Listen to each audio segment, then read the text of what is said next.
আসসালামু আলাইকুম প্রিয় শিক্ষার্থীবৃন্দ, প্রথমে আমরা দেখব 2024 সালে আমার সাজেশন থেকে তোমাদের বোর্ডে মানে তোমার নিজের বোর্ডে কতগুলো প্রশ্ন কমন ছিল।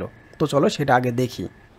2024 সালে আমি যে সাজেশন দিয়েছিলাম সেখানে অধ্যায়গুলো ছিল 11 একবার শুরুতে, 12, 7, 5, 4, 3, 6, 8 অথবা 10 যে কোনো একটা অধ্যায় পড়তে বলেছিলাম। 8 অথবা 10 থেকে যে কোনো একটা অধ্যায় পড়তে বলেছিলাম, মানে 8টা অধ্যায় দিয়েছি, 8টি সৃজনশীল প্রশ্ন তোমার কমন পড়বে সেটা বলেছিলাম। সেখান থেকে আমার সেই অধ্যায়গুলো থেকে ঢাকা বোর্ডে 7টি প্রশ্ন আসছে, যেখানে নবম অধ্যায়টা আমি দিয়েছিলাম, মানে দেইনি, এটা আসছিল পরীক্ষায়। চট্টগ্রাম বোর্ডে এখানে যদিও বানানটা একটু ভুল হয়ে গেছে, প্রিয় শিক্ষার্থী বুঝে নিবা। চট্টগ্রাম বোর্ডে 8টি প্রশ্ন আসছে। একবার এই 8টা অধ্যায় থেকে 8টি প্রশ্ন আসছে। দিনাজপুর বোর্ড পরীক্ষায় এখানেও 8টি আসছে। কুমিল্লা বোর্ডে 7টা আসছে। কুমিল্লা বোর্ডেও নবম অধ্যায় থেকে একটা প্রশ্ন আসছে। রাজশাহী বোর্ডে নবম অধ্যায় থেকে একটা প্রশ্ন আসছে, 7টি প্রশ্ন আসছে। সিলেট বোর্ডে 8টি প্রশ্ন আসছে। বরিশাল বোর্ডে 7টি প্রশ্ন আসছে, নবম অধ্যায়ে একটা প্রশ্ন দিয়েছে। ময়মনসিংহ বোর্ডে 8টি প্রশ্ন আসছে এবং যশোর বোর্ডে 6টা প্রশ্ন আসছে। যশোর বোর্ডে যে কাজটা করেছে একেবারে উল্টা একটা কাজ করেছে, দ্বিতীয় অধ্যায় থেকে 2টি প্রশ্ন দিয়েছে। এইটা যে আসছে সেটা আমি কিভাবে বুঝবো? তুমি 2024 সালে আমার যে রসায়ন যে সাজেশনটা দেওয়া ছিল সেটাকে দেখে আসো, তাহলে বুঝতে পারবে। আমি 2024 সালে কেমিস্ট্রির উপরে কী সাজেশন দিয়েছিলাম, ঠিক এই সাজেশনটা দিয়েছিলাম, তুমি দেখে আসতে পারো। যাই হোক, আমরা আজকে দেখবো হচ্ছে তোমাদের সেই মেন সাজেশন। আমরা সেরা প্রস্তুতি নিতে চাই। মাত্র 8 দিনেই, কিন্তু সর্বোচ্চ 8 দিন লাগতে পারে। একটা ভালো শিক্ষার্থীর এই সাজেশনটা শেষ করতে সময় লাগবে 3 থেকে 4 দিন। আর যারা একটু বেশি অ্যাডভান্স হয়ে গেছে ইতিমধ্যে, কিন্তু যেসব শিক্ষার্থী এখন পর্যন্ত পড়ালেখা স্টার্ট করনি, তারা এখন থেকেই স্টার্ট করে দাও।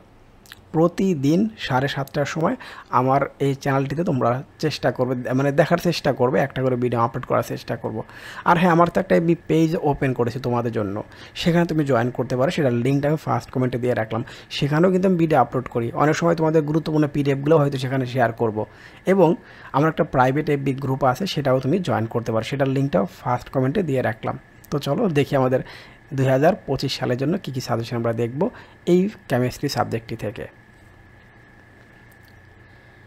বরাবরের মতোই 11 অধ্যায়টা আমি প্রথমে রেখেছি। এটা রাখার পিছনে কারণ আছে, কারণ এই অধ্যায় থেকে 12টি প্রশ্ন আসছে এই বছর। 2024 সালে বিভিন্ন বোর্ডে মোট 12টি প্রশ্ন আসছে। তাহলে অধ্যায়টা খুবই গুরুত্বপূর্ণ। যারা এই অধ্যায়টা এখন পর্যন্ত ডিসিশন নিয়ে ফেলেছে এই অধ্যায় আমি পড়বো না, তাদের জন্যও কিন্তু লাস্টে আসে কী পড়তে হবে, এটার পরিবর্তে যদি এটা পড়তে না চাও, তুমি প্রথমে যে কাজটা করবে, মূল বই থেকে গুরুত্বপূর্ণ যে টপিকগুলো আছে সেটা পড়ে নিতে পারো। মূল বই থেকে, মূল বই পড়ার তো কোনো বিকল্প না, এটা তো পড়তেই হবে। তাহলে প্রিয় শিক্ষার্থী, মূল বইটা তো পড়া শেষ হয়ে গেল। তুমি কিভাবে পড়েছো, কতটুকু পড়েছো, সেটা নিজেকে প্রশ্ন করলে উত্তর পেয়ে যাবে। এখন তোমাকে যেটা করতে হবে, অবশ্যই শিখতে হবে, এই প্রশ্নগুলো তোমাকে নোট করতে হবে এখন থেকেই শুরু করো নোট করাটা। আমি কিন্তু একবার পরীক্ষার এসএসসি পরীক্ষা 2025 সাল, মানে 25-এর পরীক্ষার আগ পর্যন্ত তোমাকে বারবার বলে যাব নোট তুমি তৈরি করেছো কি না। দেখো, প্রথম প্রশ্ন হচ্ছে অপরিশোধিত তেল কাকে বলে?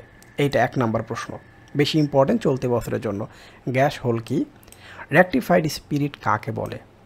এইভাবে করে টোটাল প্রশ্ন দিয়েছি, দেখো মোট হচ্ছে 15টি। একটু বেশি প্রশ্ন কেন, ইতিমধ্যে বুঝে গেছো।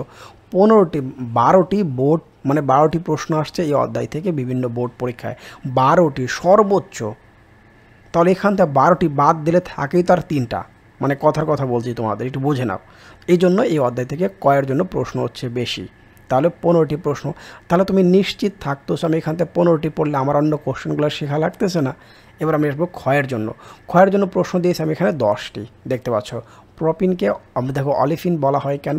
বিউটেন বা অ্যালকেন একটি প্যারাফিন, ব্যাখ্যা করো। পিভিসি বা পলিথিন এক ধরনের জুট পলিমার, ব্যাখ্যা করো। অ্যালকেন অপেক্ষা অ্যালকিন অধিক সক্রিয় কেন? ঠিক এইভাবে 10টি প্রশ্ন। একটা স্ক্রিনশট রাখবে এবং এটাই তুমি বারবার প্র্যাকটিস করবে। এই অধ্যায়টা কমপ্লিট, যে কথাগুলো বলি একটু মন দিয়ে শোনার চেষ্টা করবে। এখন দেখো, সর্বশেষ প্রোপানয়িক বা ইথানয়িক অ্যাসিড একটি দুর্বল অ্যাসিড, ব্যাখ্যা করো। এই 10টি প্রশ্ন একটা স্ক্রিনশট মনে হয় তোমরা নিয়ে নিয়েছো, এবং এই স্ক্রিনশটটা নেওয়ার পরে তুমি যে কাজটা করবে, লেখায় স্টার্ট করে দেবে। প্রত্যেকটা এখন থেকে নোট করে ফেলো। যারা এটা করবে, যারা এখন থেকে করা শুরু করবে, তাদের কেমিস্ট্রি সাবজেক্টটা নিয়ে আর ভাবতে হবে না, দেখবে তুমি সবার থেকে এগিয়ে থাকবে। তাহলে হয়ে গেল ক এবং খ। সৃজনশীলে জাস্ট এই কয়টা প্রশ্নের তুমি পড়বে হচ্ছে গ এবং হচ্ছে ঘ। দেখো 2024 সালে মোট 12টি প্রশ্ন আসছিল এখান থেকে, তুমি চেক করে দেখতে পারো, তাহলে বুঝতে পারবে। তুমি ঢাকা, কুমিল্লা, বরিশাল বোর্ডে 24 সালের কোশ্চেনগুলো পড়ে ফেলো, এবং ঢাকা বোর্ডের 22 এবং 21 এটাও পড়তে হবে তোমাকে। চট্টগ্রাম এবং যশোর বোর্ডের 21 সালের প্রশ্ন পড়তে হবে। জাস্ট এই কয়েকটা প্রশ্ন পড়ে দেখো তুমি যে বইটা পড়লে তার সাথে মিল পাও কিনা। এখানে তো একই প্রশ্ন বারবার আসছে, এইখানে সৃজনশীল প্রশ্নগুলি সেম টু সেম কেমন পরীক্ষায় আসবে? একদমই না, সবসময় সেম টু সেম আসে না। তবে এই কয়েকটা সৃজনশীল প্রশ্নে গ প্লাস ঘতে কোন টপিককে গুরুত্ব দেওয়া হয়েছে সেই টপিকটাই তোমার পরীক্ষায় কমন পড়বে, এটাই হচ্ছে আসলে কমন। তো চলো আমরা এবার দেখব সপ্তম অধ্যায়। সপ্তম অধ্যায়টা হচ্ছে 2 নাম্বার সাজেশন, না মানে সাজেশনের 2 নাম্বারে। এরপরে সবচেয়ে বেশি পরীক্ষায় আসছে এই অধ্যায় থেকে প্রশ্ন। মূল বইটা পড়া যদি হয়ে থাকে তাহলে আমরা ক নাম্বার কোশ্চেনে চলে যাব। ক নাম্বার কোশ্চেন এখানে দিয়েছি 13টা। উভমুখী বিক্রিয়া কাকে বলে? জারণ কাকে বলে? তাপ হারি বিক্রিয়া কাকে বলে? জারণ সংখ্যা কাকে বলে? ঠিক এরকম কোশ্চেন হচ্ছে মোট 13টি। একটা স্ক্রিনশট নিয়ে ফেলো এবং এখন থেকে নোট করে ফেলো। দেখো নোট আমি বারবার উল্লেখ করব কেন, এটা করা সবচেয়ে বেটার। ওই খোঁজাখুঁজি করবে, দাগায় রাখবে, একদিন পড়বে আর একদিন পড়বে না, এতে করে লাভ কিছুই হবে না। তাহলে 13টি প্রশ্ন পড়া হয়ে গেল অধ্যায়টা। তুমি সবার থেকে কিন্তু এগিয়ে থাকবে, আমি কিন্তু আবারও বলতেছি যারা দেখতেছো ভিডিওটি। ওকে, তাহলে 13টি প্রশ্ন। ক্ষয়ের জন্য দেখতে পাচ্ছ এনের যোজ্যতা ইলেকট্রন এবং যোজনী ভিন্নতার কারণ ব্যাখ্যা করো।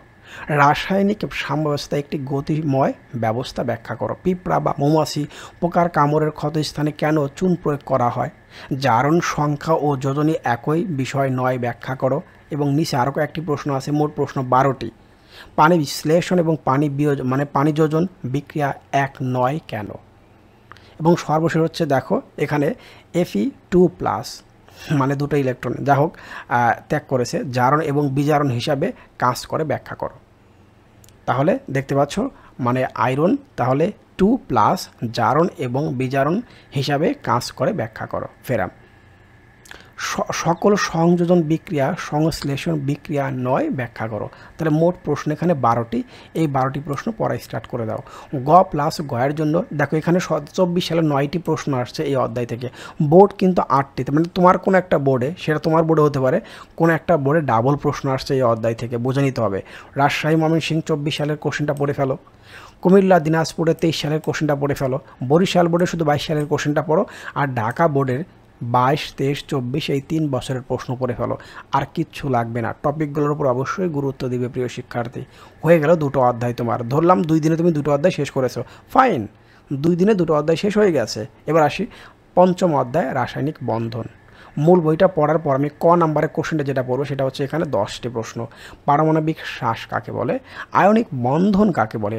যৌগমূলক কাকে বলে? ধাতব বন্ধন কি? তাহলে যোজ্যতা ইলেকট্রন কাকে বলে? সহ মোট প্রশ্ন হচ্ছে দেখো এখানে 10টি। পড়ে ফেলো না, নোট করে ফেল, এখন থেকে শুরু করে দাও। বলে আমি এই অধ্যায় থেকে এই প্রশ্নগুলো আমাকে শিখতে হবে। এমসিকিউ তো খুব দ্রুতই পেয়ে যাবে, সবগুলো সাবজেক্টে এই বছর পাবে একবারে, এক থেকে শুরু করে সবগুলো, যেটা গত বছর আমি দিয়েছিলাম। কিন্তু এই বছর একটি বেশি পরিপাটি, সবগুলো একবার সাজানো গোছানো, কোথাও যেতে হবে না তোমাকে। জাস্ট 7:30টায় প্রত্যেক দিন খেয়াল করবে নতুন কোনো ভিডিও আসছে কিনা।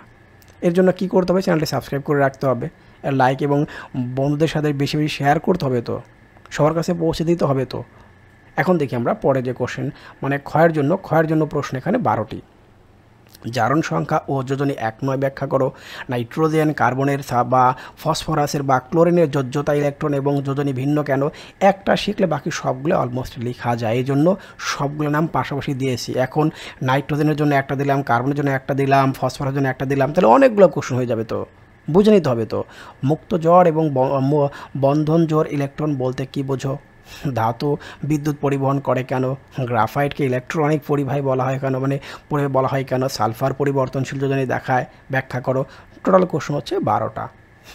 সেম আগের কথা স্ক্রিনশট নাও এবং বারবার এটাকেই মানে পড়ে থাকো, কে কী বললো, কোন দিকে কীভাবে বললো, তুমি নিজেকে এখন থেকে প্রিপেয়ার করে তোলো। হয়ে গেল খ নাম্বার। আমরা দেখতে পাচ্ছি সৃজনশীল এখান থেকে 2024 সালে 8টি প্রশ্ন আসছে, তার মানে সবগুলো বোর্ডে এখান থেকে পরীক্ষায় আসছে। যশোর কুমিল্লা 24 সালের প্রশ্নটা পড়ো, ঢাকা বোর্ড 21 এবং 23-এর প্রশ্ন পড়ো, এবং যশোর কুমিল্লা চট্টগ্রামের 2021 সালের কোশ্চেনটা তোমাকে পড়তে হবে। হয়ে গেল তোমার দুটি। এবার দেখো পরের অধ্যায়ে আমরা আসি হচ্ছে 12, আমাদের জীবনের রসায়ন। 12 অধ্যায় আমরা চলে আসলাম। এটা খুব সহজ একটা অধ্যায়। এখানে কয়ের জন্য শিখবো আমরা। দেখো সাবানায়ন কি, ব্লিচের আণবিক সংকেত কি, ভিনেগার কি, সোডা অ্যাশ কি, টয়লেট ক্লিনারের মূল উপাদান কি। এরপরে কোশ্চেন দেখতে পাচ্ছ দেখো বেকিং পাউডারের সংকেত কি, চর্বি কাকে বলে, সাবান কি, কাপড় কাচার ছোড়ার রাসায়নিক নাম কি। সবচেয়ে সহজ অধ্যায় এটা। এবং দেখতে পাচ্ছ ক্ষয়ের জন্য কোশ্চেন কিন্তু খুব বেশি না। সাবান এবং ডিটারজেন্টের মধ্যে পার্থক্য লিখো। বদ হজমে বেকিং পাউডারের ভূমিকা ব্যাখ্যা করো। সাবানে এমন খাদ্য লবণ যোগ করা হয় কেন? ব্লিচিং পাউডার কীভাবে জীবাণু ধ্বংস করে? টোটাল প্রশ্ন হচ্ছে 7টি প্রশ্ন, খুব বেশি কিন্তু না। এবং সৃজনশীল গ প্লাস ঘয়ের জন্য 2024 সালে 6টি বোর্ডে এখান থেকে পরীক্ষা আসছে, মানে দুটো বোর্ডে পরীক্ষা আসে নাই। দুটো বোর্ডে এই অধ্যায়তে প্রশ্ন আসে নাই, কিন্তু 6টা বোর্ডে কিন্তু আসছে। ঢাকা, যশোর, বরিশাল বোর্ডে 2024 সালের কোশ্চেনটা পড়ে ফেলো। যশোর বোর্ড হচ্ছে 2020 সালের, ঢাকা, যশোর, কুমিল্লা, সিলেটে 2019 সালের প্রশ্ন পড়ে ফেলো। হয়ে গেল এই অধ্যায়টাও। এখন আসে আমরা অধ্যায় 6, মৌলের ধারণা এবং হচ্ছে রাসায়নিক গণনা। মূল বইটা পড়ার পর যে কাজটা করবো আমরা সৃজনশীল কয়ের জন্য শিখবো হচ্ছে মোলারিটি কাকে বলে, মোলার আয়তন কাকে বলে, মোল কাকে বলে, মোলার দ্রবণ কাকে বলে। এবার দেখতে পাচ্ছ বলছে অ্যানালার কি।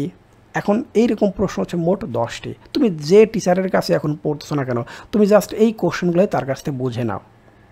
মাঝে মাঝে কোশ্চেন করো, যেটা তুমি পাচ্ছ না খুঁজে, এই কোশ্চেনটাই নাও। যদি একান্তে উত্তর খুঁজে না পাও, তাহলে আমার যে পেজটা আছে ফার্স্ট কমেন্টে লিঙ্ক দিয়ে থাকলো, সেখানে তোমরা ক্লিক করো, সেখানে আমি অনেক সময় স্ক্রিনশটগুলো শেয়ার করবো তোমাদের সাথে। আচ্ছা, ক্ষয়ের জন্য দেখতে পাচ্ছ, ক্ষয়ের জন্য প্রশ্ন হচ্ছে এখানে 10টা। স্থূল সংকেত এবং আণবিক সংকেতের দুটি পার্থক্য। একই স্থূল সংকেত একাধিক যৌগের ক্ষেত্রে প্রযোজ্য কেন? মোলার দ্রবণে একটি প্রমাণ দ্রবণ ব্যাখ্যা করো। লিমিটিং বিক্রিয়ক বিক্রিয়া নিয়ন্ত্রণ করে ব্যাখ্যা করো। এখন তাহলে টোটাল কোশ্চেন হচ্ছে 10টা। খুব বেশি কিন্তু প্রশ্ন না প্রিয় শিক্ষার্থী, 10টা প্রশ্ন আপনি শিখে যাচ্ছেন এখান থেকে। তাহলে এটাও কিন্তু হয়ে গেল। এখন আমরা পরে যে কোশ্চেন দেখতে পাচ্ছি সৃজনশীল, এখানে 7টা বোর্ডে আসছে, মানে একটা বোর্ডে এই অধ্যায়তে প্রশ্ন আসে নাই। কুমিল্লা, যশোর, বরিশাল 24 সালের কোশ্চেনটা পড়ো। ঢাকা, রাজশাহী, ময়মনসিংহ 23 সালের প্রশ্নটা পড়ো। রাজশাহী, দিনাজপুর 2022 সালের কোশ্চেন পড়ো। আর কিচ্ছু লাগবে না, এই অধ্যায় থেকে কমপ্লিট অধ্যায়। এরপর আমরা দেখবো 4 নম্বর অধ্যায় পর্যায় সারণী। মূল বইটাতে মানে কিছুটা কিছু পড়েছেও, এখন আরেকবার পড়ে নাও। এরপরে যে কাজটা করবো কয়ের জন্য আবার সেই একবার অ্যাজ ইউজুয়াল, তড়িৎ ঋণাত্মকতা কাকে বলে। পর্যায় সারণীর অষ্টক তত্ত্বটি লিখো। পর্যায় সারণী কি, মুদ্রা ধাতু কি, ত্রয়ী সূত্রটি লিখো। মোট প্রশ্ন হচ্ছে 10টা। ম্যাক্সিমাম অধ্যায়ে আমি 10টা করে কোশ্চেন রেখেছি, মোট কোশ্চেন হচ্ছে 10টা। ক্ষয়ের জন্য কোশ্চেন রেখেছি মাত্র 7টা। পটাশিয়াম বা আরবিকে ক্ষার ধাতু বলা হয় কেন? কে এর গলনাঙ্ক বা এনের চেয়ে কম কেন ব্যাখ্যা করো। দেখো টোটাল প্রশ্ন এখানে হচ্ছে কয়টা? 7টা। 7টা প্রশ্ন শিখতে কি খুব বেশি সময় লাগবে? খুব বেশি দিন সময় লাগবে না তো। ধীরে ধীরে একটা অধ্যায় করে শেষ কর, কিন্তু এই অধ্যায়েই প্রশ্নগুলো তোমাকে শিখতেই হবে, তুমি যে বোর্ডেরই শিক্ষার্থী হও না কেন। ওকে, তাহলে দেখতে পাচ্ছ এইখানে সকল বোর্ডে প্রশ্ন পরীক্ষা আসে না, 4টা বোর্ডে আসছে এই অধ্যায়টা, মাত্র 4টা বোর্ডে আসছে, মানে 4টা বোর্ডে এই অধ্যায়তে প্রশ্ন আসছে। ঢাকা, চট্টগ্রাম, বরিশাল বোর্ড 24 সালের কোশ্চেনটা পড়ে ফেলো। যশোর, কুমিল্লা, সিলেট 2023 সালের কোশ্চেনটা পড়ে ফেলো, এবং সর্বশেষ যশোর বোর্ডে 2022 সালের কোশ্চেনটাও পড়তে হবে। হয়ে গেল আমাদের আরেকটা অধ্যায়। আমরা চলে আসলাম 3 নম্বর অধ্যায় পদার্থের গঠন। মূল বইটা সম্পূর্ণ পড়ার পর আমরা এই অধ্যায় থেকে সৃজনশীল ক নাম্বার জন্য শিখবো হচ্ছে 10টা প্রশ্ন। ফিটকিরির সংকেত কি, পারমাণবিক সংখ্যা কাকে বলে, আইসোটোপ কি বা তেজস্ক্রিয় আইসোটোপ কাকে বলে, পারমাণবিক ভর সংখ্যা বা নিউক্লিয়ন সংখ্যা কাকে বলে, অরবিট কি বা অরবিটাল কি, আলফা কণা কি, প্রতীক কাকে বলে, আপেক্ষিক পারমাণবিক ভর কাকে বলে, মৌলিক পদার্থ কাকে বলে, অণু কাকে বলে। একবার লাস্টের কোশ্চেন দুটো একেবারেই সহজ, ক্লাস 6-7-এ শেখানো হয়। আপেক্ষিক পারমাণবিক ভরের একক নেই কেন? বুঝতে পারছো? টোটাল প্রশ্ন কিন্তু মাত্র 10টা প্রিয় শিক্ষার্থী। চিকিৎসা ক্ষেত্রে তেজস্ক্রিয় আইসোটোপ গুরুত্বপূর্ণ কেন? পরমাণু বিদ্যুৎ নিরপেক্ষ উক্তিটি বুঝিয়ে লেখো। পরমাণুতে কীভাবে বর্ণালী সৃষ্টি করে, এইরকম। টোটাল প্রশ্ন তৃতীয় শক্তি স্তরে অরবিটাল থাকে না কেন? টোটাল প্রশ্ন 10টা। একেবারে একত্রে একটা পেজে যেন সবগুলো পাও বলে আমি কিন্তু এইভাবে ছোটো করে লিখে যেন একটা স্ক্রিনশটে সবগুলো খ নাম্বার চলে আসে, এভাবে তোমাদের জন্য দিয়েছি। আচ্ছা, তারপরে দেখো সৃজনশীল আমরা শিখবো হচ্ছে, দেখো 24 সালের প্রশ্ন দেখতে পাচ্ছ। তাহলে এখান থেকে 4টা প্রশ্ন আসছে। চট্টগ্রাম, সিলেট, দিনাজপুর 24 সালের কোশ্চেনটা পড়ে ফেলো। ঢাকা, রাজশাহী, যশোর 23 সালে এবং ঢাকা, কুমিল্লা, চট্টগ্রামে 22 সালের প্রশ্ন। এবার আসি বাকি 3টা অধ্যায়, কে কোনটা অধ্যায়টা পড়বে। এখান থেকে যে কোনো একটা অধ্যায় পড়ো, এখান থেকে যে কোনো একটা অধ্যায় পড়ো। 11 অধ্যায় বাদ দিতে হলে এখান থেকে 2টি অধ্যায় পড়তে হবে। টোটাল ডিপেন্ড করো তোমার নিজের উপরে। 8 অধ্যায়, 9 অধ্যায়, 10 অধ্যায়। তুমি যদি 8 অধ্যায় থেকে 2024 সালে 8টা প্রশ্ন আসছে, মানে সবগুলো বোর্ডে আসছে। 9 অধ্যায় থেকে 4টা প্রশ্ন আসছে এবং 10ম অধ্যায় থেকে 8টি প্রশ্ন। তাই অষ্টম আর দশম আমি দিয়েছিলাম সাজেশনে গত বছর, সব 8টা করে আসছে। প্রত্যেকটা বোর্ডে একটা করে প্রশ্ন আসছে। ডিপেন্ড করে তুমি 8 আর 10 পড়বে, না 9 আর 10 পড়বে, না 9 আর 8 পড়বে। যদি তুমি 11 পড়ো তাহলে এখান থেকে যে কোনো একটা পড়লেই হবে, অথবা এই 3টার সাথে আরও 2টা বাড়িয়ে নাও।